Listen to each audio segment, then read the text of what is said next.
वीरसेनालायक पुबुदुको दोस्रो कार्यकाल विश्वकप न टिममा एकता कर नतिर्ने पेसाकर्मीहरूलाई कस्दै सरकार प्रमाणपत्र नवीकरण गर्न प्यान अनिवार्य कुकुर मार्छु भन्ने वडाध्यक्ष विरुद्ध उच्च अदालतमा रिट फिरौती माग्ने उद्देश्यले पालिका अपहरण मोबाइलबाट खुल्यो पोल भरतपुर विमानस्थल विस्तारको अध्ययन गर्न समिति गठन कक्षा 6 सम्म दिवा खाजा कार्यक्रम लागू गर्न निर्देशन दिइयो। पछिल्लो 24 घण्टामा नेपालमा थप 391 जनामा कोरोना संक्रमण पुष्टि 56 जना संक्रमण मुक्त। भीम रावलले रोस्टम नछोडेपछि बैठक स्थगित। कालो धनलाई सेतो बनाउन नपाएपछि गभर्नरमाथि आक्रमण गरियो भन्दै एमाले महासचिव शंकर पोखरेलले भने एसपीपीमा सहभागी नहुने पत्र पठाउन अझै छलफल गर्दै परराष्ट्र मन्त्रालय साझाका 37 बिजुली बस आउँदै थप बस किन्ने तयारी। 2 किलो युरेनियम सहित 15 जना पक्राउ। दक्षिण अफ्रिकाको राजदूतमा दानबहादुर तामाङ नियुक्त। एमाले महासचिव बन्छन्। एमालेसँग लड्न कांग्रेसले अन्य दललाई प्रयोग गर्यो। छात्रवृत्तिमा बीएससी इन्जिनियरिङ पढ्न पाकिस्तान जान इच्छुकले आवेदन दिन सक्ने। अब ग्यासका पाइप चुलोमा लानै पर्दैन, बिजुलीका तारै पुर्याइन्छ भन्दै नेकपा एमालेका अध्यक्ष केपी शर्मा ओलीको भनाई। ज्येष्ठ नागरिक बुवा आमालाई सन्तानले खातामा पैसा जम्मा गरिदिनु पर्ने कानून प्रतिनिधि सभाबाट पारित। विदेश भ्रमणमा जानेले विमानस्थलबाट $200 सम्म सटही सुविधा पाउने। एमाले सरकारमा आउने बित्तिकै लुकाएको पैसा बजारमा आउँछ भन्दै शंकर पोखरेलले भने। एसपीपी सम्झौता बारेमा रुलिङको माग गर्दै भीम रावलले एक्लै रोस्टममा कब्जा गरेपछि भयो हंगामा। आगामी निर्वाचनसम्म तालमेल हुन्छ भन्दै प्रवक्ता प्रकाश शरण महतको भनाई। महँगी विरुद्ध राजधानीमा जनप्रदर्शन गर्ने एमालेको निर्णय। राजेन्द्र लिङदेनको साथ छाडेका नेताहरू कमल थापाको पार्टीमा प्रवेश। यसै नतिजा साउन दोस्रो सातामा आउने। प्रधानमन्त्री शेरबहादुर 2 महिनापछि अमेरिका जाने तयारी। जनार्दन शर्मामाथि छानबिन गर्न समितिको म्याद थपिँदै। काठमाडौँ महानगरले एक हप्ता फोहोर नउठाउने। संसदीय छानबिन समितिले आज निवर्तमान अर्थमन्त्री जनार्दन शर्मासँग बयान लिने। एम अधिकारी बारेमा यति धेरै हल्ला खल्ला आवश्यक छैन भन्दै नेकपा एमालेका नेता शंकर पोखरेलले भने। दर्शक महानुभावहरू नमस्कार, तपाईहरू अहिले हेर्दै हुनुहुन्छ स्मार्ट खबर। आज मिति विक्रम सम्वत 2079 साल साउन 5 गते बिहीबार, ईस्वी सम्वत 2022 जुलाई 21 तारिक। आजका मुख्य समाचारहरू लिएर तपाईहरू माझ उपस्थित भइसकेका छौं। दर्शक महानुभावहरू, हाम्रो मेहनतका लागि यो भिडियोमा एउटा लाइक अवश्य गर्नुहोला। त्यसैगरी यदि तपाईहरूले अहिलेसम्म हाम्रो च्यानल स्मार्ट खबरलाई सब्स्क्राइब गर्नुभएको छैन भने सब्स्क्राइब गर्नुहोला। साथै छेउमा रहेको बेल घण्टीमा क्लिक गरी अलमा क्लिक गर्न पनि नबिर्सिनुहोला। दर्शक महानुभावहरू, यदि देशभित्रबाट हेरिरहनु भएको छ भने आफ्नो गाउँ ठाउँ शहर अनि जिल्लाको नाम लेखिदिनुहोला। विदेशबाट हामीलाई हेरिरहनु भएको छ भने कुन देशबाट हेर्नु भएको छ त्यो कुरा पनि तलको कमेन्ट बक्समा कमेन्ट गरिदिनुहोला। आउनुहोस् दर्शक महानुभावहरू, आजका मुख्य समाचार सुरु गरौं। संसदीय छानबिन समितिले आज निवर्तमान अर्थमन्त्री जनार्दन शर्मासँग बयान लिने प्रसंगबाट। निवर्तमान अर्थमन्त्री जनार्दन शर्मामाथि छानबिन गर्न बनेको संसदीय समितिले आज बिहान उनीसँग बयान लिने भएको छ। समितिको कार्यदेश आज सकिँदैछ। चालु आर्थिक वर्षको बजेट सार्वजनिक गर्ने अघिल्लो राति मन्त्रालयमा बोलाएका अनधिकृत व्यक्तिमाथि छानबिन गर्नुपर्ने चौतर्फी दबावका बीच सभामुख अग्निप्रसाद सापकोटाले असार 22 गते 11 सदस्यीय छानबिन समिति गठन गरेका थिए। समितिलाई काम सुरु गरेको 10 दिनभित्र प्रतिवेदन बुझाउने कार्यदेश दिएको छ भने समिति गठन भएको 6 दिनपछि असार 28 गते मंगलबार समितिले काम थालेको थियो। आज समितिले छानबिन थालेको 10 दिन पुग्दैछ। 10औं दिन अर्थात् अन्तिम दिन मात्रै समितिले निवर्तमान अर्थमन्त्री जनार्दन शर्मासँग बयान लिँदैछ। हिजो लिने भनेको बयान उनले नभ्याउने भएपछि आज बिहान 8:30 बजेका लागि सारिएको समितिका सचिव सुरेन्द्र अर्यालले जानकारी समेत दिनुभएको छ। यानि कि संसदीय छानबिन समितिले आज बिहान निवर्तमान अर्थमन्त्री जनार्दन शर्मासँग बयान लिने भएको छ। काठमाडौँ महानगरको फोहोर एक हप्ता नउठ्ने भएको छ। उपत्यकाको फोहोर मैला विसर्जन बन्चरी डाँडा सेनिटरी ल्यान्डफिल साइड जाने सिस्टोल स्थित भ्यालिएकको सडक निर्माण कार्य सुचारू गर्न फोहोर मैला विसर्जन गर्न जाने सवारी साधनको आवजावतले कठिनाई उत्पन्न हुने भएकाले महानगरले एक हप्ता फोहोर नउठाउने भएको हो। बुधबार सूचना प्रकाशित गरी महानगरले निर्माण कार्यलाई द्रुत गतिमा सञ्चालन गर्नको लागि उक्त सडक खण्डमा कम्तीमा एक हप्ता सवारी आवागमन बन्द गरिदिन शहरी विकास तथा भवन विभागबाट लेखी आएको जनाएको छ। उक्त अवधिसम्म आफ्नो घर पसल व्यवसायबाट उत्पन्न हुने कुहिने र नकुहिने फोहोरलाई सडक चोक सार्वजनिक स्थलमा नफाली घरभित्रै छुट्टा छुट्टै राखिदिन पनि महानगरले आग्रह गरेको छ। दर्शक महानुभावहरू, यस कारणले काठमाडौँ महानगरपालिकाका मेयर बालिन शाहमाथि अहिले ठूलो दबाव समेत रहेको छ। अमेरिकाको न्युयोर्कमा आगामी सेप्टेम्बरमा हुने संयुक्त राष्ट्रसङ्घको 77औं महासभामा नेपालबाट उच्च तहको सहभागिता रहने भएको छ। परराष्ट्र मन्त्रालयका प्रवक्ता शिवा लम्सारका अनुसार राष्ट्रसङ्घीय महासभामा नेपालका तर्फबाट उच्च स्तरीय सहभागिता हुनेछ भने राष्ट्रसङ्घको 77औं महासभामा सेप्टेम्बर 13 मा सुरु हुँदैछ। महासभा अन्तर्गत हाल लेभल जनरल डिबेट सेप्टेम्बर 20 देखि 27 सम्म हुनेछ भन्दै बताइएको छ। विश्वका विभिन्न देशबाट उच्च तहको सहभागिता हुने उक्त डिबेटबाट नेपालको पनि उच्च तहको सहभागिता रहने भएको छ। प्रवक्ता लम्सालले नेपालबाट उच्च स्तरीय सहभागिता रहने हिसाबले आन्तरिक गृह कार्य मन्त्रालयले गरिरहेको जानकारी समेत दिएको छ। विशेष गरी प्रधानमन्त्री शेरबहादुर देउबा 2 महिनापछि अमेरिका जाने तयारीमा रहेका छन्। नेकपा एमालेका सांसद भीम रावलले अमेरिकासँग एसपीपी सम्झौता नगर्ने पत्र पठाउन सरकारलाई रुलिङ गर्न माग गर्दै रोस्टममा उभिएका छन्। बुधबार प्रतिनिधि सभाको बैठकमा रोस्टममा उनले अब सरकारले अमेरिकासँग एसपीपी सम्झौता नगर्ने निर्णयको कार्यान्वयन गराउने बारेको पत्र अमेरिका पठाउन रुलिङ गर्न माग गर्दै रोस्टम कब्जा गरेका हुन्। सभामुखको ड्यासमा अध्यक्षता गरिरहेकी थिइन् सत्या पहाडीले उनले पटक पटक अनसन ग्रहण गर्न आग्रह गर्दा पनि रावलले मानेनन्। उनले भने नेपाल सरकारलाई गाह्रो पर्यो, अमेरिकालाई पत्र पठाउन रुलिङ गर्नु पर्यो, प्रतिनिधि सभाको यो बैठकले सहयोग गर्नु पर्यो, सरकारले रद्द गर्ने निर्णयको स्वागत गर्छु, प्रतिनिधि सभाको ताकत सरकारलाई देखाउनु पर्यो भन्दै उनले बताएका थिए। धेरै बेर रावलले माग गरेपछि केही सांसदहरूले नियम आपत्ति जनाए, साथै केही सांसदहरूले माइक काट्न सभामुखलाई आग्रह पनि गरे, तर पहाडीले माइक नकाटी सम्बन्धित मन्त्रीहरूलाई ध्यानाकर्षण गराएको बताउँदा पनि रावल रोस्टमबाट झरेनन्। सभामुखको ड्यासमा रहेकी पहाडीको जोर नचलेपछि सभामुख अग्निप्रसाद सापकोटा ड्यासमा आइपुगे। रावलले उठाएको विषयमा ध्यानाकर्षण भएको बताउँदै उनले उठाएको कुरा विषयान्तर भएको बताउँदै रावललाई आफ्नो सिटमा गएर बस्न भने, तर सांसद रावल पछि हटेनन्। राष्ट्रियताको विषय भएकाले विषयान्तर नभएको जिकिर गर्दै उनले सरकारलाई रुलिङ गर्दै एसपीपी सम्झौतामा सहभागी नहुने बारेमा अमेरिकालाई पत्र लेख्नका लागि रुलिङ गर्न माग गरिरहे। केही सिप नलागेपछि सभामुख सापकोटाले 15 मिनेटका लागि बैठक स्थगित गरे। बैठकमा ग्लोबल ग्रीन ग्रोथ इन्स्टिच्युटको सहभागितामूलक सदस्यका रूपमा स्वीकृत गर्ने सम्झौताको प्रावधान सहितको छलफलमा सहभागी हुने क्रममा रावलले एसपीपी सम्झौताको विषयमा प्रवेश गरेर सभामुखलाई रुलिङ गर्न समेत माग गरेका हुन्। नेकपा एमालेका महासचिव शङ्कर पोखरेलले एमाले सरकारमा आएपछि हराएको र लुकाएको पैसा बजारमा आउने दाबी गरेका छन्। बुधबार अनलाइन मिडिया सम्पादकहरूसँगको अन्तर्क्रियामा बोल्दै एमालेले मुलुकको अर्थतन्त्र नाजुक भएको भनेर गरेको टिप्पणीप्रति पत्रकारले सोधेको प्रश्नमा एमाले सरकारमा आउने बित्तिकै नीतिगत सुधार हुने र हराएको पैसा बजारमा आउने बताएका हुन्। हामी सरकारमा आएपछि हराएको पैसा खोज्न सकिन्छ कि सकिँदैन भन्दाखेरि नीतिगत सुधार गर्ने बित्तिकै बजारमा पैसा आइहाल्छ नि, महासचिव पोखरेलको भनाइ छ। उनले कालो धन सेतो हुँदैन भन्ने कुरा पनि गर्दै पुग्ने बताएका छन् र सधैँभरि मान्छेले पैसा लुकाएर राख्छ र सरकार चेन्ज हुने बित्तिकै लुकाएको पैसा बाहिर निस्किहाल्छ। उनले भने जुन प्रक्रियामा लान खोजेका छन् त्यो प्रक्रियामा लान त सम्भव छैन, वैधानिक प्रक्रियामा प्रवेश गर्नै पर्ने। उनले गलत नीति अन्तर्गतको गलत सरकार भएको भन्दै त्यो नीति भएको सरकारबाट मुक्त भएसँगै त्यस प्रकारका प्रवृत्तिमाथि छानबिन थालिहाल्ने समेत बताउनु भएको छ। यानि कि एमाले सरकारमा आउने बित्तिकै लुकाएको पैसा बजारमा आउँछ भन्दै शङ्कर पोखरेलले भनेका छन्। ज्येष्ठ नागरिकहरूलाई परिवारका सदस्य, नातेदार वा हकवालाले पालन पोषण तथा हेरचाह नगरे त्यस्तो व्यक्तिको जायज अथवा अंश भाग स्थानीय तहले स्वामित्वमा ल्याउन सक्ने गरी प्रतिनिधि सभाबाट ज्येष्ठ नागरिक सम्बन्धी ऐनको संशोधन विधेयक पारित नै भएको छ। स्थानीय तहले ज्येष्ठ नागरिकको परिवारको सदस्य, नातेदार वा हकवालाले पालन पोषण तथा हेरचाह नगरेका वा पालन पोषण तथा हेरचाह गर्ने अन्य हकवाला वा नातेदार नभई अलपत्र अवस्थामा रहेका ज्येष्ठ नागरिकको जायज अथवा अंग भाग भएमा स्थानीय तहले आफ्नो स्वामित्वमा ल्याई निज ज्येष्ठ नागरिकको हकितका लागि परिचालन गर्नेछ पारित भएको विधेयकमा भनिएको छ। प्रतिनिधि सभाबाट पारित भएको विधेयकले ज्येष्ठ नागरिकको नाममा रहेको चल अचल सम्पत्ति उनीहरूको पालन पोषण तथा हेरचाह गर्ने नातेदार वा हकवालाहरूलाई जिम्मा लगाएको अधिकार स्थानीय तहको न्यायिक समितिलाई दिएको छ भने स्थानीय तहमा हाल नगरपालिकाको उपप्रमुख र गाउँपालिकाको उपाध्यक्षमा न्यायिक समिति बन्ने गरेका छन्। यानि कि ज्येष्ठ नागरिक बाबुआमालाई सन्तानले खातामा पैसा जम्मा गरिदिनु पर्ने कानुन प्रतिनिधि सभाबाट पारित भएको छ। नेकपा एमालेका अध्यक्ष केपी शर्मा ओलीले अब ग्यासका पाइप चुलोमा लैजानु पर्ने आवश्यकता नपर्ने बताएका छन्। अब बिजुलीका तार नै भान्सामा पुग्ने उनको भनाइ छ भने बागमती प्रदेश स्तरीय भेला तथा प्रशिक्षण कार्यक्रमलाई आज काठमाडौँमा सम्बोधन गर्दै ओलीले भनेका छन्, अब ग्यासका पाइप चुलोमा लैजानु पर्दैन, आवश्यकता पनि छैन।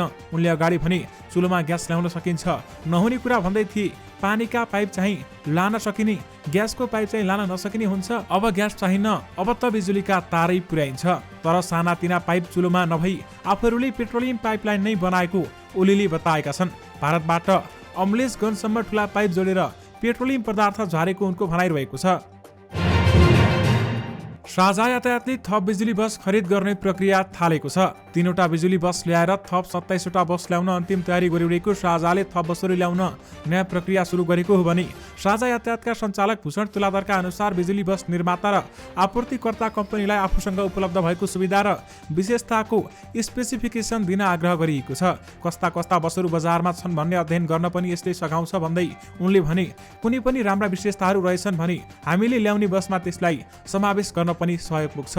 अहिले नै कतिवटा थप बस किन्ने भन्ने निर्णय भइ नसकेको उनले बताएका छन्। तर 20-20वटा गरेर 4 प्रकारका बसका लागि स्पेसिफिकेसन मागिएको छ भन्दै बताइएको छ। साझा यातायातले अन्तर प्रदेश समेत चल्ने गरी बिजुली बस ल्याउने तयारी गरिरहेको छ। एकै पटक ठूलो संख्यामा बस ल्याउँदा चार्जिङ र पार्किङको पनि समस्या हुने भएकाले अबको लटमा पनि धेरै ठूलो संख्यामा बस नल्याइने साझाले बताएको छ। परराष्ट्र मन्त्रालयले अमेरिकी सेनाको स्टेट पार्टनरशिप प्रोग्राम एसपीपीमा सहभागी नहुने सरकारको निर्णय अमेरिकालाई पठाउने विषयमा अध्ययन भइरहेको प्रतिक्रिया दिएको छ। अध्ययन भइरहेकाले पत्राचार गर्न ढिला भएको मन्त्रालयको भनाइ छ भने बुधबार मन्त्रालयमा आयोजित नियमित पत्रकार सम्मेलनमा बोल्दै प्रवक्ता सेवा लम्सालले नेपाली सेनाले विपदका नाममा सहयोग लिएको भनेको हुँदा सोही विषयमा छलफल भइरहेको बताएकी छन्। हामी सरकारवालासँग छलफल गरिरहेका छौँ, यसअघि पनि सहयोग आइरहेको छ। प्रवक्ता लम्सालले भनिन् विपद सहयोग पूर्वाधार लगायतका विषयमा छन्, आइरहेका सहयोग नरोकिउन् भन्ने हाम्रो कन्सर्न हो। हामी त्यही अनुसार अध्ययनरत छलफलमा छौँ। एसपीपीका विषयमा सदन र सडकबाट विरोध भएपछि मन्त्री परिषद बैठकले सहभागी नहुने निर्णय गरेको थियो भने त्यस सम्बन्धी जानकारी सरकारले परराष्ट्र मन्त्रालय मार्फत अमेरिकालाई दिने निर्णय गरे पनि अहिलेसम्म पत्राचार भने भएको छैन। पछिल्लो 24 घण्टामा नेपालमा थप 391 जनामा कोरोना भाइरस कोभिड-19 को संक्रमण पुष्टि भएको छ। स्वास्थ्य जनसङ्ख्या मन्त्रालयका अनुसार 2562 पीसीआर परीक्षणमा 340 जना र 1419 एन्टिजन परीक्षणमा 51 जना गरी 391 जनामा कोरोना संक्रमण पुष्टि भएको हो। पछिल्लो 24 घण्टामा कोरोना संक्रमण मुक्त हुनेको संख्या 46 रहेको छ भने हाल देशभर कोरोना भाइरसको सक्रिय संक्रमितको संख्या 2276 रहेको छ। पछिल्लो 24 घण्टामा कोरोना संक्रमणका कारण मानवीय क्षति भने भएको छैन। सक्रिय संक्रमित मध्ये 2143 जना होम आइसोलेसनमा रहेका छन् भने 133 जना संस्थागत आइसोलेसनमा रहेका छन्। संस्थागत आइसोलेसनमा रहेका मध्ये 21 जना आइसियुमा छन् भने हालसम्म कोरोना संक्रमणका कारण नेपालमा 11954 जनाको मृत्यु भइसकेको छ। शिक्षा तथा मानव स्रोत विकास केन्द्र योजना तथा अनुगमन शाखाले साउनदेखि कक्षा 6 सम्मका विद्यार्थीको लागि दिवा खाजा कार्यक्रम लागू गर्न सबै स्थानीय तहलाई पत्राचार गरेको छ। बाल विकास कक्षादेखि कक्षा 5 सम्मका विद्यार्थीका लागि सञ्चालन हुँदै आएको दिवा खाजा कार्यक्रम सरकारले कक्षा 8 सम्म विस्तार गर्ने गरी चालु आर्थिक वर्षदेखि कक्षा 6 सम्म दिने निर्णय गर्दै बजेट विनियोजन गरेको छ। सोही अनुसार शाखाले साउनदेखि कक्षा 6 मा अध्ययनरत विद्यार्थीहरूका लागि दिवा खाजा कार्यक्रम कार्यान्वयनको व्यवस्था मिलाउन अनुरोध गरेको छ। शाखा अधिकृत रामप्रसाद शर्माका कार्यक्रम कार्यान्वयन सम्बन्धी विस्तृत कार्यक्रम कार्यान्वयन पुस्तिका 2079-80 मा उल्लेख भइ आउने भएकाले सोही अनुसार गराउनु अनुरोध गरेका छन्। सामुदायिक कुकुर मार्छु भन्ने अभिव्यक्ति दिने काठमाडौँ महानगरपालिकाका 30 का वडाध्यक्ष दलबहादुर कार्की विरुद्ध उच्च अदालतमा पाटनमा रिट परेको छ। पशु कल्याण संघ नेपालका सचिव रूपक कोइराला र कोषाध्यक्ष विकिश कुमार श्रेष्ठले वडाध्यक्ष कार्की विरुद्ध रिट दिएका हुन् भने वडाध्यक्ष कार्कीले पहिले पनि आफूले सामुदायिक कुकुर मारेको र अहिले पनि औषधि खोज्दै हिँडेको भन्दै आइतबारको कार्यपालिका बैठकमा एकै दिन 2500 कुकुर मार्ने प्रस्ताव गरेका थिए। कार्यपालिका बैठकमा यस्तो प्रस्ताव भएको हुँदा जुनसुकै समयमा पनि सामुदायिक कुकुर मार्न सक्ने गरी निर्णय हुन सक्ने सम्भावना रहेको भन्दै यो विवादको अन्तिम टुङ्गो नलागुन्जेलसम्मका लागि तत्सम्बन्धी कुनै पनि निर्णय नगराउन निवेदक द्वयले रिटमा माग समेत गरेका छन्। कर नतिर्ने पेसाकर्मीहरूलाई सरकारले कडाई गर्ने भएको छ। चालु आर्थिक वर्ष 2079-80 को बजेटले पेसा व्यवसायमा संलग्न व्यक्तिको पेसागत प्रमाणपत्र नवीकरण गर्दा स्थायी लेखा नम्बर र कर चुक्ता प्रमाणपत्र अनिवार्य रूपमा पेश गर्नुपर्ने व्यवस्था उल्लेख गरेको छ। यो प्रावधानलाई कडाईका साथ लागू गर्न महालेखा परीक्षकको कार्यालयले समेत सरकारलाई सुझाव दिएको छ। अघिल्लो सरकारले करको दायरा विस्तार गर्न भन्दै हरेक व्यक्तिको व्यक्तिगत स्थायी लेखा नम्बर हुनुपर्ने प्रावधान कार्यान्वयनमा ल्याएको थियो। यसले करदाताको संख्या उल्लेख्य वृद्धि भएको देखिए पनि कर सङ्कलन भने सोचे जति भएको छैन। यसो हुनुमा अधिकांश पेसाकर्मीहरूले स्थायी लेखा नम्बर नलिएको र लिएकाले समेत आय विवरण दाखिला नगर्ने देखिएको महालेखाको 59औं प्रतिवेदनले औँलाएको छ। यानि कि कर नतिर्ने पेसाकर्मीलाई सरकारले कसिरहेको छ भने प्रमाणपत्र नवीकरण गर्न प्यान पनि अनिवार्य गरिएको छ। नेकपा एमालेका महासचिव शङ्कर पोखरेलले पार्टीको एउटा विभागका सदस्य एम अधिकारीको विषय यति धेरै हल्लाखल्ला गर्ने विषय नभएको बताएका छन्। पार्टीको प्रचार विभागले आयोजना गरेको अनलाइन पत्रकार संघको अन्तर्क्रिया कार्यक्रममा बोल्दै महासचिव पोखरेलले कालो धनलाई सेतो बनाउन खोज्ने प्रयास असफल भएपछि गभर्नरमाथि आक्रमण गरिएको टिप्पणी गरेका छन्। एमालेको यति धेरै विभागमा कति सदस्य छन् कुनै चासो छ? कसैले प्रश्न गरेको छ र एउटा नाम एम अधिकारीको विषय यति धेरै हल्लाखल्ला गर्नुपर्ने विषय होइन।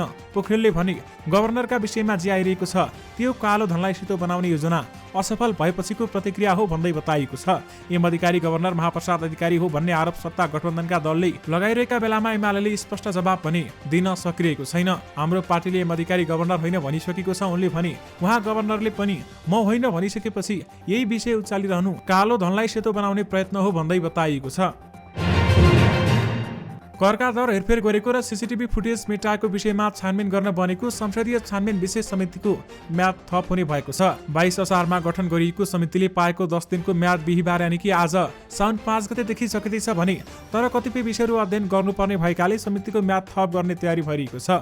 दिएको समयसीमाभित्र हामीले छानबिन सकेनौं। समितिका सदस्यले भनेका छन् अझै केही कुराहरू खुल्न सकेका छैनन्। अब केही दिन समय लिएर प्रतिवेदन तयार पार्छौं भन्दै बताएको छ। समितिले बुधबार यानि कि साउन 4 गतेमा पूर्व सचिव शिशिर कुमार ढुङ्गानासँग बयान लिएको थियो भने सबै पूर्व अर्थ सचिवहरूसँग बयान लिने प्रयास भए पनि अरू कोही उपस्थित नभएको अर्को सदस्यले समेत बताउनु भएको छ। यानि कि जनार्दन शर्मामाथि छानबिन गर्ने समितिको म्याद थपिने भएको छ। माध्यमिक शिक्षा परीक्षा एसईको नतिजा असार अन्तिम साता साउन पहिलो साता हुँदै अब साउन दोस्रो सातामा मात्रै प्रकाशित हुने भएको छ। राष्ट्रिय परीक्षा बोर्डले साउन दोस्रो हप्ता मात्रै नतिजा प्रकाशित हुने जनाएको छ भने बोर्डले सुरुमा असार मसान्तभित्र नतिजा प्रकाशन गर्ने बताउँदै आएको थियो। त्यसपछि साउन पहिलो साता भाका सारेको बोर्डले जुन अर्को भाका सार्दै साउन दोस्रो साता पुर्याएको हो। प्रक्रिया पूरा गर्न समय लाग्ने भएकाले समय सरेको बोर्ड पदाधिकारीको भनाइ छ भने कुनै गल्ती नदोहोरियोस् भनेर हामी नतिजा प्रकाशनको तयारी गरिरहेका छौं। साउन दोस्रो हप्तामा नतिजा प्रकाशित गर्छौं। बोर्डका परीक्षा नियन्त्रक अर्जुन रायमाझीको भनाइ रहेको छ। गत वैशाख 9 गतेबाट सञ्चालन भएको एसईमा करिब 5 लाख विद्यार्थी सहभागी भएका छन्। राजेन्द्र लिङ्गदेन नेतृत्वको राप्रपा परित्याग गरेका नेताहरू कमल थापा नेतृत्वको राप्रपा नेपालमा प्रवेश गर्ने भएका छन्। मंगलबार राप्रपाबाट बाहिरिएका नेताहरू दिलनाथ गिरी, दिल विकास राज भण्डारी, श्याम तिमिल सिन्हा, दमन बस्नेत, केशवराज श्रेष्ठ लगायतका नेताहरू राप्रपा नेपालमा प्रवेश गर्न लागेको राप्रपा नेपालका प्रवक्ता सुरेश आचार्यले हामीलाई जानकारी गराउनु भएको छ। उनी बाहेक विभिन्न पार्टी र समूहका व्यक्तिहरू पनि पार्टी प्रवेश गर्ने कार्यक्रम रहेको आचार्यको भनाइ छ भने उनीहरूलाई पार्टीमा स्वागतका लागि राप्रपा नेपालले बिहीबार राजधानीमा एक कार्यक्रम आयोजना समेत गरेको छ। यानि कि आज एक कार्यक्रम आयोजना गरिएको छ। नेपाली कंग्रेसका प्रवक्ता डाक्टर प्रकाश शरण महतले आगामी निर्वाचनसम्म तालमेल गरेर जाने निर्णय भएको बताएका छन्। नेपाल प्रेस युनियनले चितवनले आज आयोजना गरेको पत्रकार सम्मेलनमा उनले तालमेल गर्न जटिल भए पनि आगामी निर्वाचनसम्म अहिलेकै गठबन्धनको तालमेल हुने बताएका छन्। उनले भनेका छन् स्थानीय तहको निर्वाचनको अनुभवले पनि हामीलाई विश्वास बढाएको छ। स्थानीय निर्वाचनको नतिजालाई सबै दलले सन्तोषजनक रूपमा लिएको भन्दै उनले यसैलाई आधार मानेर निर्वाचनमा जाने बताएका छन्। उनले भनेका छन् मलाई विश्वास छ यो गठबन्धन टुट्दैन। शीर्ष नेताहरू समेत गठबन्धन नतोड्ने पक्षमा रहेको उहाँको भनाइ रहेको छ। मनी चेन्जरहरूले विदेश भ्रमणमा जाने नेपालीहरूलाई राहदानी बापत $200 बराबर सटै सुविधा दिन पाउने भएका छन्। हाल विदेश भ्रमण जानेले राहदानी बापत एक पटकमा $1,500 को दरमा सटै सुविधा पाउँछन्। यो सुविधामा वर्षमा 2 पटक मात्र प्रयोग गर्न पाइन्छ। यसरी पाइने सटै सुविधा अन्तर्गत एयरपोर्टमै राष्ट्र बैंकबाट स्वीकृत लिएका मनी चेन्जरहरूले $200 सम्म सटै सुविधा पाउने भएका हुन्। बिदा लगायतका दिनमा भ्रमणमा जानेले एयरपोर्टमै यस्तो सुविधा पाउन भन्ने उद्देश्यले यस्तो सहजीकरण गरेको राष्ट्र बैंकको विदेशी विनिमय विभागले उल्लेख गरेको छ। शिक्षा विज्ञान तथा प्रविधि मन्त्रालय छात्रवृत्ति शाखा केशर महलले छात्रवृत्तिमा पाकिस्तानमा अध्ययन गर्ने इच्छुकहरूलाई आवेदन दिन सूचित गरेको छ। शाखाले सूचना जारी गर्दै पिटिएमपी पाकिस्तान, टेक्निकल एसिस्टेन्स प्रोग्राम कार्यक्रम अन्तर्गत बीएससी इन्जिनियरिङ विषयको छात्रवृत्तिमा साधारण तथा आरक्षणतर्फ कायम गरिएको सिटमा आवेदन माग गरेको हो। इच्छुक उम्मेदवारले साउन 4 देखि 10 गतेसम्ममा आवेदन दिन सक्ने शाखाले जनाएको छ भने बीएससी इन्जिनियरिङ विषयमा पाकिस्तान सरकारबाट प्रदान भएको 6 सिट मध्ये साधारणतर्फ 3 सिट, मधेसका लागि 1, महिलाका लागि 1 र जनजातिका लागि 1 सिटको संख्या तोकेको छ। तोकेको योग्यता पूरा गरेका र त्रिवी इन्जिनियरिङ अध्ययन संस्थान पुल्चोकबाट 2078 सालमा लिएको प्रवेश परीक्षाको योग्यता क्रम सूचीमा सूचीकृत भएका विद्यार्थीले आवेदन दिन सक्ने सूचनामा उल्लेख गरिएको छ। नेकपा एमालेका महासचिव शङ्कर पोखरेलले एमालेसँग लड्नका लागि नेपाली कङ्ग्रेसले अन्य दललाई प्रयोग गरिरहेको आरोप लगाएका छन्। काठमाडौँमा पत्रकारहरूसँगको भेटघाटमा उनले एमाले अध्यक्ष केपी शर्मा ओलीलाई चुनावमा कमजोर देखाउन कङ्ग्रेस र अन्य दलले मिलेर काम गरिरहेको आरोप लगाएका छन्। कङ्ग्रेस, नेकपा माओवादी केन्द्र र नेकपा एकीकृत समाजवादी मिल्दा पनि एमालेको लोकप्रिय मत बढेको दाबी उनले गरेका छन् र पहिला हामीले 33% मत पाएका थियौँ। पोखरेलले भने उनीहरू मिलेर लडेको चुनावमा हामीले 34% मत पायौँ। पोखरेलले शेरबहादुर देउबा नेतृत्वको अहिलेको सरकार असंसदीय र निर्दलीय भएको आरोप पनि लगाएका छन् र एमालेले संवैधानिक परिषद सम्बन्धी अध्यादेश ल्याउँदा विरोध भएकाले फिर्ता गरेको, तर अहिले देउबाले संसदीय मर्म नै नराखी त्यस सम्बन्धी विधेयक ल्याएको आरोप उनले लगाएका छन्। यानि कि एमालेसँग लड्न कङ्ग्रेसले अन्य दललाई प्रयोग गर्यो भन्दै एमाले महासचिव शङ्कर पोखरेलले भनेका छन्।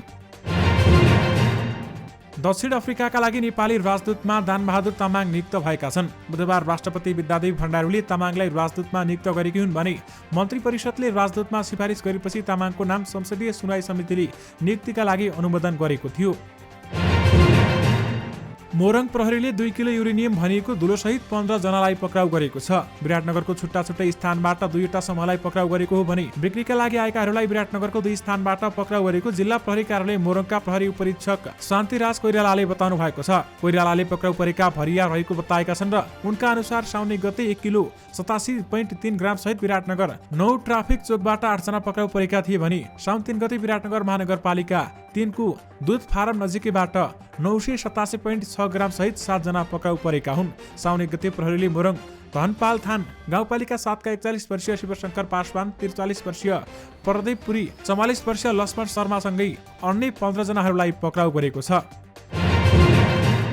नेकपा एमालेका महासचिव शङ्कर पोखरेलले कालो धनलाई सेतो बनाउन नपाएपछि सरकारले गभर्नरमाथि आक्रमण गरेको आरोप लगाएका छन्। बुधबार अनलाइन सञ्चार माध्यमका सम्पादकहरूसँगको छलफलमा उनले एमालेको एउटा विभागको नामलाई लिएर गभर्नरमाथिको आक्रमण जायज नभएको बताएका छन्। एमालेको अर्थ तथा योजना विभागको सदस्यमा खोटाङमा एम अधिकारी पनि रहेका छन्। उक्त नाम गभर्नर महाप्रसाद अधिकारीको हो भन्दै हालका सत्तारूढ दलका भातृ संगठनहरूले उनको राजीनामा माग गरिरहेका छन् भने प्रधानमन्त्री शेरबहादुर देउबाले पनि गभर्नरले राजीनामा दिनुपर्ने बताइरहेका छन्। तर बुधबार एमाले महासचिव पोखरेलले भनेका छन् गभर्नरमाथिको सरकारी अट्याक भनेको कालो धनलाई सेतो धन बनाउन नपाउँदाखेरिको अट्याक हो भन्दै बताइएको छ। चितवनको भरतपुर विमानस्थल विस्तारको प्राविधिक अध्ययन गर्न समिति गठन गरिएको छ। भरतपुर महानगरपालिकामा संस्कृति, पर्यटन तथा नागरिक उड्डयन मन्त्री जीवनराम श्रेष्ठको उपस्थितिमा बसेको बैठकले नेपाल नागरिक उड्डयन प्राधिकरणका उपनिर्देशक नवीन प्रसाद अधिकारीको संयोजकतामा 5 सदस्यीय समिति गठन गरेको हो। समितिमा नेपाली सेनाका सेनानी विभूषा छेत्री, शैलजा श्रेष्ठ, भरतपुर महानगरपालिकाका इन्जिनियर सन्तोष आचार्य, सूर्य श्रेष्ठ, सदस्य सचिवमा प्राधिकरणका नल विक्रम थापा सदस्य रहेका छन्। समितिले प्रतिवेदन दिने समय अवधि 15 दिन समेत तोकिएको छ। भरतपुर विमानस्थलको धावन मार्गमा छोटो हुँदा ठुला जहाज र रात्रिकालीन उडानमा समस्या हुँदै आएको छ भने हाल भरतपुर विमानस्थलको धावन मार्गको लम्बाइ 1200 मिटर र चौडाइ 30 मिटर रहेको छ। यानि कि भरतपुर विमानस्थल विस्तारको अध्ययन गर्न समिति गठन गरिएको छ। दोस्रो पटक नेपाली राष्ट्रिय क्रिकेट टिमको प्रमुख प्रशिक्षकको जिम्मेवारी सम्हाल्दा पुदुबु दासानायके सामु 2 चुनौती थिए। राष्ट्रिय टिमलाई एकताबद्ध बनाउने र नेपाललाई टी20 विश्वकपमा छनौट गराउने 2011 देखि नेपालको प्रशिक्षक रहेका उनले सन् 2014 मा नेपाललाई पहिलो पटक टी20 विश्वकपमा पुर्याएका थिए। त्यसैले उनी फेरि प्रशिक्षक भएर फर्किँदा टी20 विश्वकप पुग्ने अपेक्षा राख्नु अस्वाभाविक थिएन। तर उनको नियुक्ति यस्तो बेलामा भएको थियो जति बेलामा नेपाली टोलीमा 2 धार देखिएको थियो। नेपाल क्रिकेट संघ क्यानले कप्तान ज्ञानेन्द्र मल्ल र उपकप्तान दिपेन्द्र सिंह ऐरी सहित 4 खेलाडीहरूलाई अनुशासनको कारबाही गरेको थियो। क्यानको कारबाहीप्रति असन्तुष्ट केही खेलाडीले बन्द प्रशिक्षणमा सहभागी हुन इन्कार पनि गरे।